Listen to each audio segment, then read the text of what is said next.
গত ক্লাসে আমরা শিখেছিলাম নিড টু এর ব্যবহার। আজকের ক্লাসে আমরা শিখব নিডেড টু। নিডেড টু এর ব্যবহার। নিডেড টু অর্থ প্রয়োজন বা দরকার ছিল। গত ক্লাসে আমরা শিখেছিলাম নিড টু প্রয়োজন। আজকের ক্লাসে আমরা শিখব নিডেড টু অর্থাৎ প্রয়োজন বা দরকার ছিল। অতীতে কোনো কিছুর প্রয়োজন বা দরকার ছিল তখন আমরা নিডেড টু ব্যবহার করব। এর জন্য আমাদের ছোট্ট একটি নিয়ম বা রুলস বা স্ট্রাকচার যাই বলি আমাদের জানতে হবে। তাহলে আমরা প্রথমে নিয়মটি জেনে নেই। প্রথমে সাবজেক্ট, এরপর আমরা নিডেড টু ব্যবহার করব। নিডেড টু, এরপর আমরা ভার্ব ওয়ান ব্যবহার করব। এরপর আমরা অবজেক্ট বা এক্সটেনশন যা থাকে বসিয়ে দেব। গত ক্লাসে আমরা নিড টু এর ব্যবহার শিখেছিলাম, বর্তমান সময়ে কোনো কিছু দরকার। আর আজকের ক্লাসে আমরা শিখব অতীতে কোনো কিছু দরকার ছিল, যেটা অতীতে ছিল বর্তমানে নেই। নিয়মটি হলো প্রথমে সাবজেক্ট, তারপর হচ্ছে নিডেড টু, তারপর ভার্ব ওয়ান। প্রথম সেন্টেন্সটি আমরা দেখি। আমার একটি ফোন কেনা দরকার ছিল। অতীতে দরকার ছিল কি করার? ফোন কেনার। এখানে সাবজেক্ট আমার, আই। এরপরে আমরা সাবজেক্টের পরেই আমরা নিডেড টু ব্যবহার করব। নিডেড টু, এই নিডেড টু দ্বারা অতীত প্রকাশ পাচ্ছে। নিড এর past form needed. I needed two, কেনা দরকার ছিল। বাই, বাই হচ্ছে ভার্ব ওয়ান, বাই কেনা। কি কেনা দরকার ছিল? একটি ফোন, ফোন। নিয়ম অনুযায়ী প্রথমে আমরা সাবজেক্ট আই ব্যবহার করলাম, তারপর নিডেড টু ব্যবহার করলাম।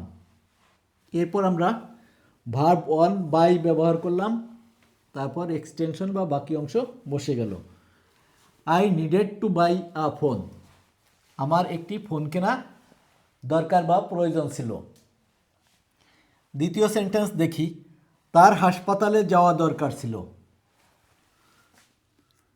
তাহলে সাবজেক্ট হি, হির পরে আমরা নিয়ম অনুযায়ী নিডেড টু ব্যবহার করব।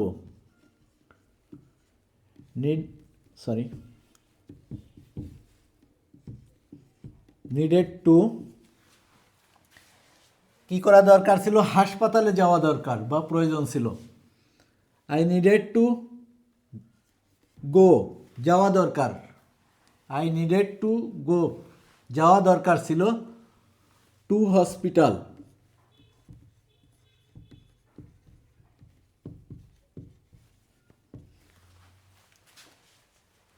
স্ট্রাকচার রুলস বা নিয়ম অনুযায়ী প্রথমে সাবজেক্ট ব্যবহার করেছি, তারপর আমরা নিডেড টু ব্যবহার করেছি। এরপর ভার্ব ওয়ান গো ব্যবহার করেছি, তারপর টু হসপিটাল। তার হাসপাতালে যাওয়া দরকার ছিল। হি needed to go to hospital. আমাদের ইংরেজি শেখা দরকার ছিল। অতীতে আমাদের ইংরেজি শেখা দরকার ছিল। তাহলে সাবজেক্ট উই, এরপর আমরা নিডেড টু ব্যবহার করব। নিডেড টু, কি করা দরকার ছিল? শেখা, ইংরেজি শেখা। তাহলে ভার্ব হবে লার্ন, লার্ন ইংলিশ।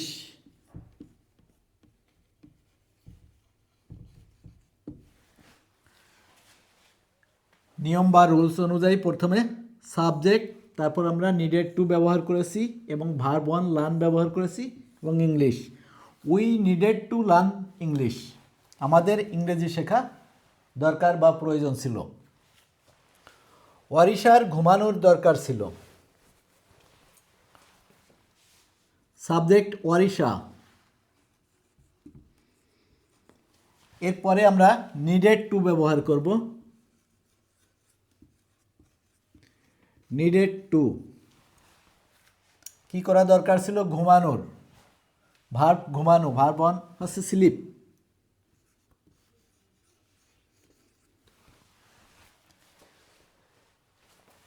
প্রথমে সাবজেক্ট অরিশা, তারপর আমরা নিডেড টু ব্যবহার করেছি এবং ভার্ব অন বা ভার্বের প্রেজেন্ট ফর্ম ব্যবহার করেছি। অরিশা নিডেড টু স্লিপ, অরিশার ঘুমানোর দরকার ছিল। তাদের সাহায্য করা দরকার ছিল। সাবজেক্ট দে, তারপর আমরা নিডেড টু ব্যবহার করব। নিডেড টু কি করা দরকার ছিল? সাহায্য, হেল্প। ভার্ব অন হচ্ছে help. They needed to help, তাদের সাহায্য করা দরকার ছিল। প্রথমে সাবজেক্ট, তারপর নিডেড টু, তারপর ভার্ব অন। তোমার রুম পরিষ্কার করার দরকার ছিল। এখানে সাবজেক্ট ইউ, ইউ এর পরে আমরা নিডেড টু ব্যবহার করব।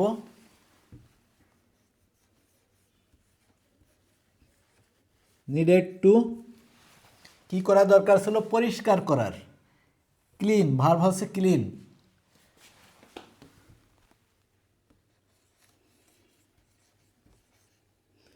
Clean room.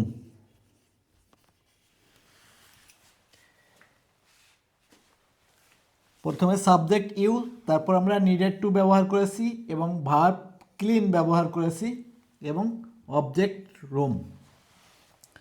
You needed to clean room, তোমার রুম পরিষ্কার করার দরকার ছিল। এভাবে আমরা এই নিডেড টু ব্যবহার করে প্রচুর সেন্টেন্স তৈরি করতে পারবো। ধন্যবাদ।